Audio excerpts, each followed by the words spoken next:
Binaa jaalbooreenis egaa nama xayyarummaadhaan itti seenee bara yuunivarsiitii keessaa nama barachuu ture sochii sana keessa waan hedduu keessa darbee amma kunoo gaafatamaa damee dantaa siyaasaaf jaarmiyaa abbaa oobooti. Jaalbooree baga nagaan dhuftee nuu dhihaadhu waan uummata kee jettu nuu dhaami fayyaa ta'e ulfaata.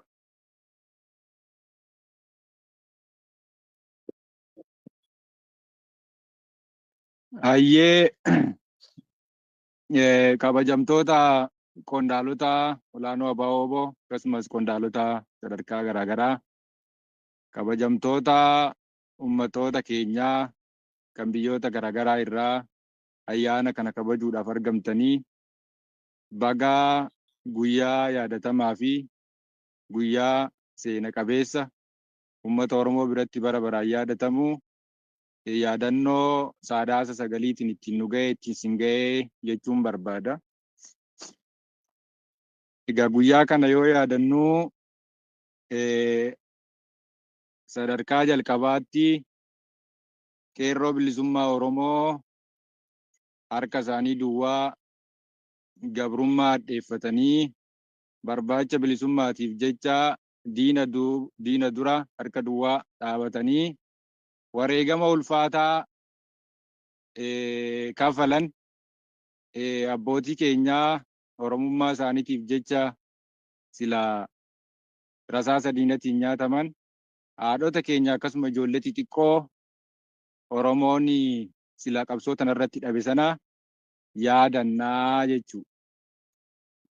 Kanatti dabalee qabsoo bilisummaa Oromoo kanarratti warra qaamaa qalbii miidhame warra sammuun tuqame warra qabsoo tanarratti qaama isaanii dhabe akkasumallee warra sababa Oromummaa isaaniitiif yookaan sabboonummaa isaaniitiif mana hidhaa garaagaraa keessatti ukkaanfamanii dararaamtuu keessa jiran sana warra sana yaadannaa jechuudha.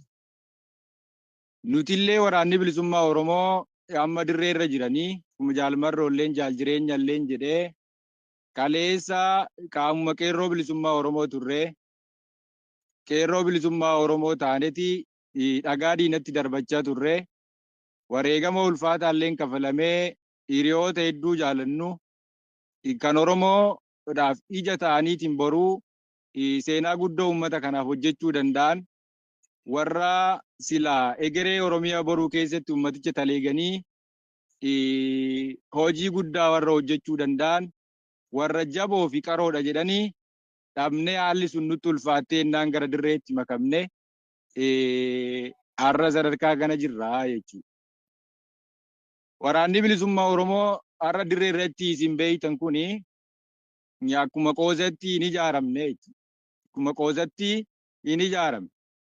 Waraanni bilisummaa Oromoo har'a dirree irra jiru kuni gabrummaadhuma hadheeffatee warra abdii qofaan warra mul'ata silaa boru qabu san qofaanii harka raasee Oromiyaatti bobba'ee waraana hagan ga'u kana warra ijaareedha. Zoonileen 8 waraanni bilisummaa Oromoo warra ittiin taliigamaa jiru kun hundumtu gaafa dirree Oromiyaa dhufnu akkuma Elemoo Qilxuun fa'anii harka duwwaa dirree seenanii lolanii akkaataa itti qawwee dhukaasan nu barsiisan. Diina ajjeesuun akka danda'amu warra nu barsiisan warra cichoomina nu barsiisan sana fakkeenya godhanneetii boru qawwees argachuu dandeenya humnas jabeeffachuu dandeenya enneetuma gara dirree dhufne jechuudha. Hoogganoonni keenya gaafas nu bobbaasanillee deemii Oromoon si barbaadaa yoo dandeessee jabaatte waraana ijaarii Oromoo gammachiisi yoo dadhabde immoo wareegamiitii nam seenaa ta'ii jedhanii harka duwwaa nu ergan jechuudha. Yaa ta'utii galata waaqaatii fi galata uummata Oromoo waraanni bilisummaa Oromoo kaleessa harka duwwaa dirree seene suni har'a moortaara hidhateera diiqaa hidhateera. Funyaan Finfinnee jalatti seenaa keessatti takkaa akka ta'e hin beekne marfama magaalaa Finfinnee, marfama magaalaa masaraa mootummaa jalatti qawwee dhukaasee, qawwee dhukaasuu qofa osoo hin taane diina ajjeesee booji'uun injifannoo gurguddoo argamsiisu jira jechuudha. Kuni bu'aa waraana bilisummaa Oromoo qofa osoo hin taane dugugguraa fi utubaa qabsoo kanaa akka ta'e harki uummata Oromoo bal'inaan ka'ee jira jechuudha. Waraanicha ka ijaare, waraana sana ka jabeesse, waraanicha ka itichee akka inni jabaatu godhe, kan soore, ka argitee bakka inni laafetti jabeesse, ka bakka inni beeleetti beela baase, ka bakka inni rakkatetti rakkoo yeroo rakkoo waliin dhaabate uummata Oromooti. Uummati Oromoo galatoomiin jennuuni malee galata guddoo qabaa jechuudha. Maaliif galatoomiin jennee yoo naan jettanii qabsootu kan saatiif sana godhe. Qabsootu kan saatiif sana godhe jechuudha. Waan san caalaa ilma isaa qabsoo kanaaf gumaachee jira. Galanni nuti uummata kanaaf galchuu dandeenyu inni guddoon wareegama qulqulluu yookaan immoo waan gatiin maallaqaan bitamuu hin dandeenye lubbuu tokkittii sana uummataaf aarsaa gochuu galanni keenya sanumaa jechuudha. Ta'an wareegama silaa kaffallu kaffallee inni lubbuun jiru itti darbeetiin imaanaa jaallan kaleessaa sana galmaan ga'uudhaa fi uummaticha bilisummaa gonfachiisuu qofaa jechuudha. Kanaaf galanni keessan bilisummaa qofa. Galanni keessanii bilisummaa qofaa jechuudha. Egaa waan seenaa qeerroo bilisummaa Oromoo har'a yoo kaafne waa hedduu jechuu dandeenya garuu sanarraa waan laafina keenyatti yoon xiyyeeffadhe irra naa wayya. Waan laafina keenyatti yoon xiyyeeffadhe irra naa wayya. Ayyaana Oromoo biratti keessa'uu seenaa qabsoo bilisummaa Oromoo keessatti yaadatan keessa Saadaasii 9 tokkoo ta'u guyyaa waraana bilisummaa Oromoo eebilli guyyaa 15 illeen yaadatamaatii har'a gahe. Waggaa waggaan uummanni Oromoo akka isaaf danda'ametti namoota kaleessa qabsoo tanarratti hidhamee yaadachaatii har'a gahe jechuudha. Nutillee isaanum yaadachaa har'a gahe. Wanti ani isiniin jedhu guddoon guyyaa kana yaadachuu qofa osoo hin taane hojii warri qabsoo kanarratti kufanii hojjetan sana gochaadhaan walitti agarsiisuu danda'uun nurra jiraata. Maaliif jennaan warri kaleessa qabsoo tana yayyabeetiin nuun ga'e qeerroodhuma turan. Warri qabsoo kana tarkaanfachiisee har'aan ga'e qeerroodhuma ture jechuudha. Qeerroo jechuun humna haaraa dargaggeessaa warra kaayyoo jaalatu jechuudha. Warri sun kaleessa seenaa silaa hojjetamuu hin dandeenye seenaa ulfaataa bara dukkanaa sana keessa hojjetanii nutti agarsiisanii jiru.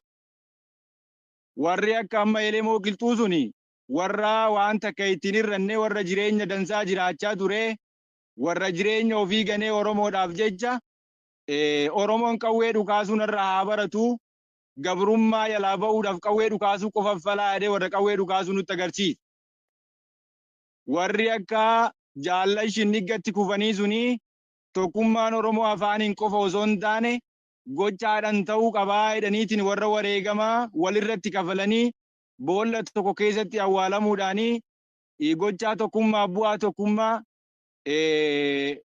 gochaadhaan yookaan ta'anii warra nutti agarsiisanii.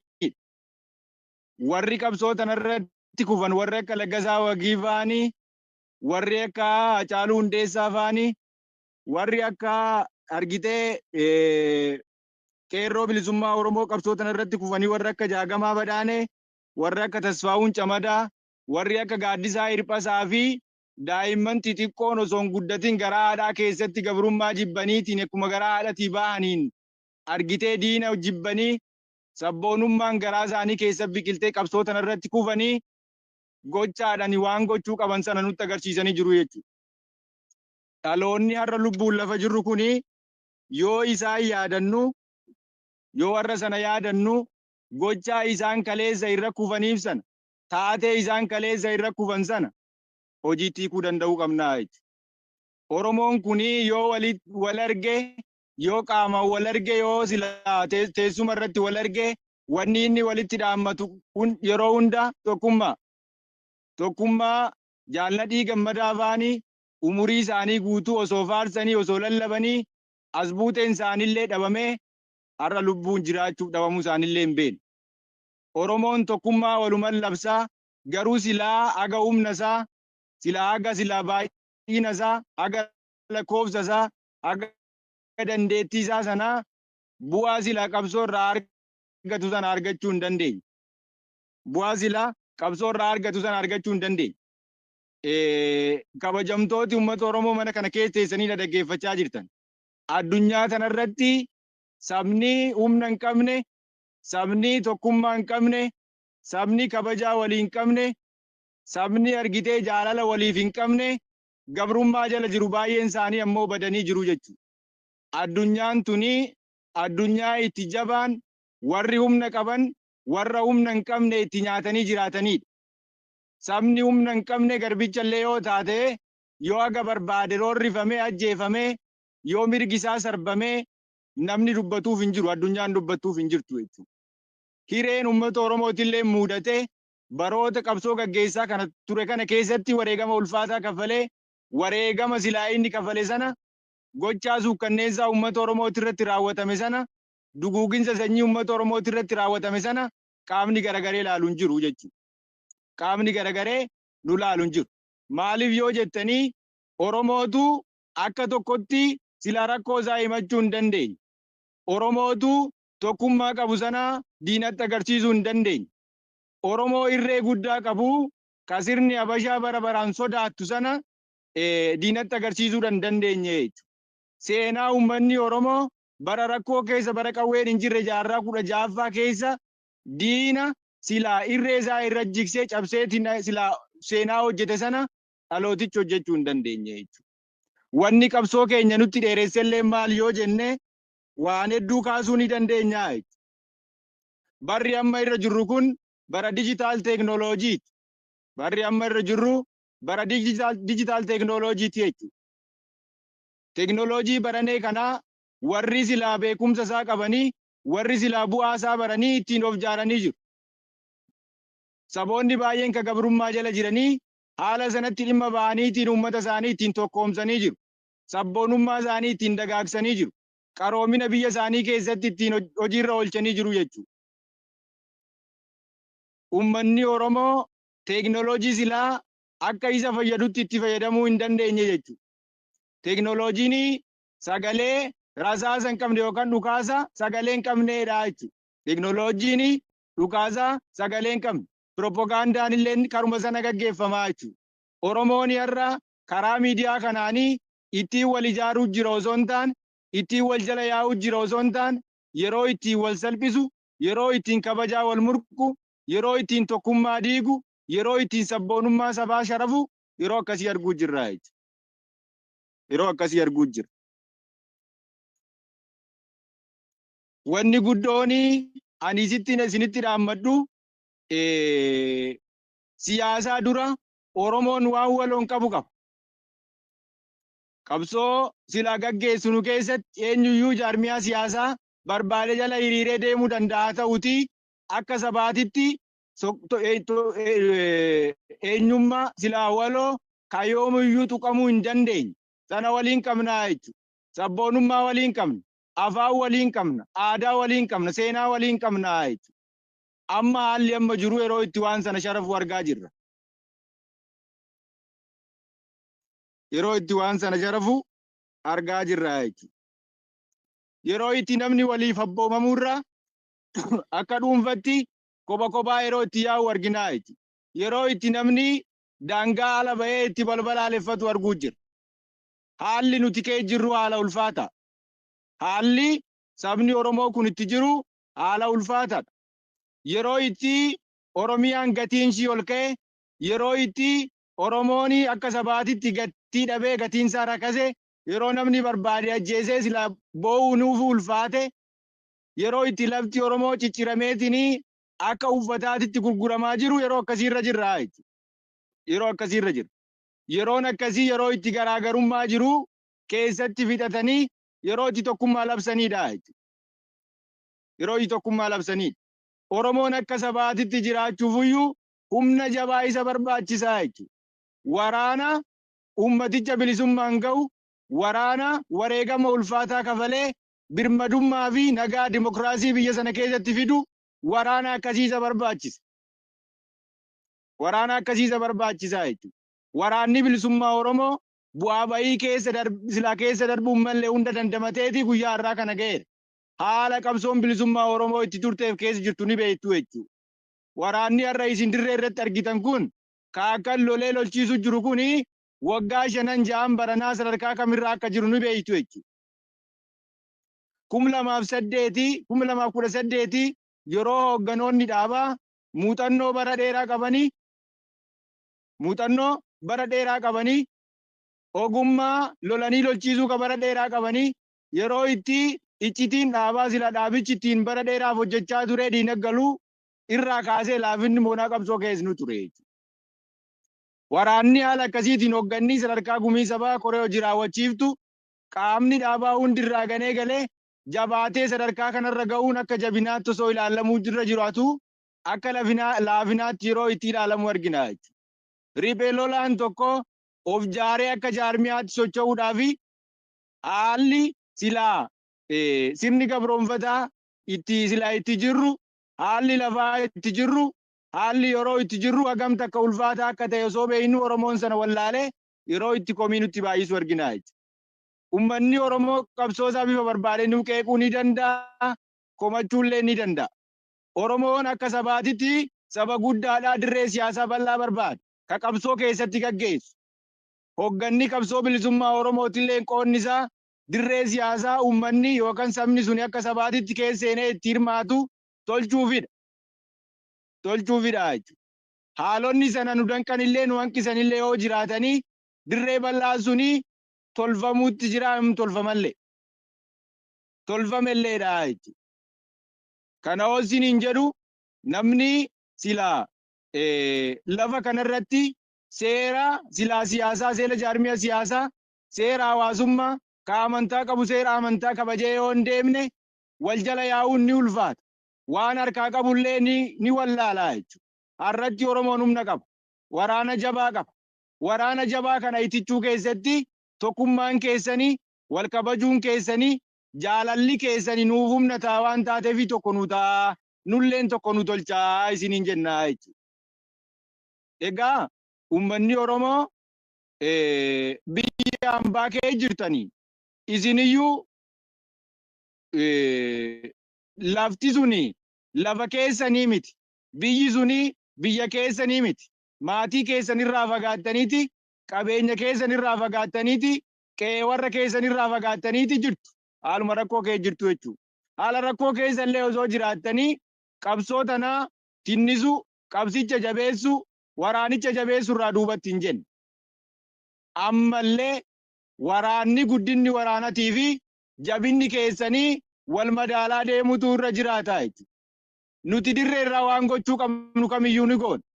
Wareegama silaa nurraa barbaachisu sana sodaa tokko malee haga silaa hojjechuudhaaf mallu ol hojjechuudhaaf qophiidha jechuudha. Waraana humna Oromoo madaalu ka argitee ga'umsa keenyan dandeettii uummata kanaatiin wal madaalu ka boruu birmadummaa Oromoo kabachiisuu danda'u ka uummata kana salphina keessa baasuu danda'u ijaaruuf qophiidhaa ittillee jirra jechuudha. Diinicha kanallee ni qaamlaafina isaa ni beeyna. Qaamlaafina isaa sana yeroo barbaannetti tuqne dhaabama gochuu hin dandeenye. Humni akkasii ni jira jechuudha. Humna akkasii qabdu of harkaa sana ofitti hin shakkina. Humna sana ni qabdu jechuudha. Wanni guddooni nu barbaachisu yoo jiraate marabbaadha jechuudha. Eebba keessan jechuudha. Wanni nu barbaachisu yoo jiraate sabatiinsa qe'ee Oromootti fiduudha jechuudha.